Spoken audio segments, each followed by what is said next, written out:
Gimana sih caranya bisa lolos di 4 beasiswa?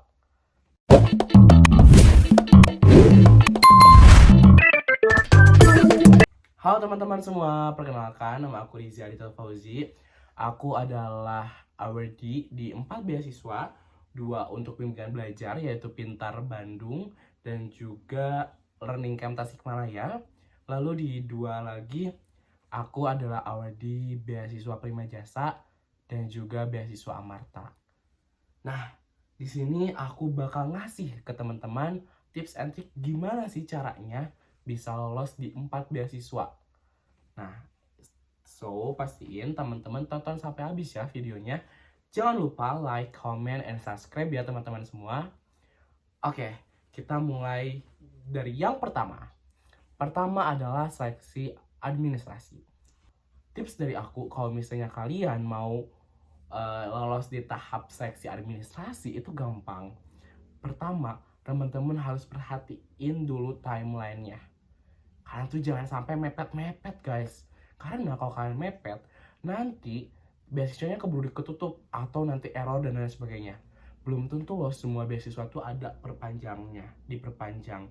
So, prepare ya guys. Jadi lihat dulu timeline dan daftar di pertengahan atau jauh-jauh hari. Kayak gitu. Nah, selain perhatikan timeline, kalian juga harus persiapin dokumen. Jangan sampai salah upload, jangan sampai salah foto dan lain sebagainya, karena itu berpengaruh banget guys ke penilaian. Terus selain yang kedua tadi, kalian juga harus perhatikan beasiswa ini tuh untuk siapa sih sebenarnya, apa yang mereka cari gitu. Analisis, lihat beasiswa ini tuh untuk siapa, apakah kalian termasuk atau enggak, dan juga biasanya kalau di tahap ini tuh ada bikin esai atau motivation letter. Nah, teman-teman bisa mulai belajar dari sekarang, kayak coba nih, kayak motivation letter yang bener tuh kayak gimana, esai yang bener tuh kayak gimana, dan lain sebagainya. Kalian juga bisa nonton di video aku yang lain, aku juga bahas tentang esai gitu, structure esai. Nah, oke. Itu ya guys, tips and trick administrasi menurut aku kayak gitu sih, kayak gampang juga. Insya Allah aku yakin kalian bakal lolos di seleksi administrasi. Oke, kita lanjut ke seleksi yang kedua yang biasanya ada di beasiswa ya guys. Nah, di yang kedua tuh adalah seleksi tes. Aku tuh dulu waktu di beberapa beasiswa, aku tuh ada tes pengetahuan aku, ada tes apa lagi ya, kayak ada tes potensi scholastic or I don't know. Kayak jadi ada beberapa tes lah ya intinya. Nah, kalau misalnya kalian mau ikut beasiswa tapi ada tes, nih tipsnya. Pertama, kalian tuh harus belajar sesuai kisi-kisi. Kalau misalnya tesnya seperti UTBK, kalian belajar materi UTBK. Gak usah kayak belajar materi yang lain. Kadang kayak ada temen aku yang, aku sendiri pun sama kayak disuruhnya ini, malah aku semuanya aku pelajari. Nanti kalian bakal brand out. Kedua adalah, ketika kalian tahu kisi-kisinya, kalian tuh harus maksimalin itu dan juga istirahat yang cukup. H-1 sebelum tes, kalian wajib istirahat, gak boleh belajar. Atau baca-baca boleh, tapi kayak jangan trying too hard buat learning or something gitu. Kayak kalian tuh istirahat guys, atau healing, atau mid time. Tapi aku saranin buat bed rest dulu, istirahat dulu kayak gitu. Nah, terus kalian tuh jangan jadiin beban, jangan jadiin kayak tes ini tuh susah banget dan lain. Kayak kalian tuh harus mikir kayak tes ini tuh biasa aja gitu. Oke, kayak gitu ya guys, buat tips and trick gimana lolos biar di tahap tes ini. Yang ketiga adalah yang paling tricky sih menurut aku, itu adalah seleksi wawancara.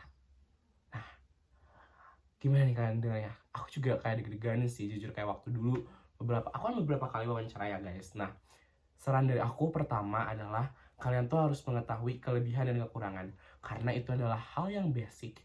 Dalam setiap wawancara tuh pasti ditanyain gitu, kayak kelebihan apa, kekurangan apa gitu. So, pastiin kalian kenal diri kalian sendiri. Kayak gitu ya guys. Nah, setelah kalian kenal diri sendiri nih ya, kalian tuh coba research deh di TikTok, YouTube, dan lain sebagainya.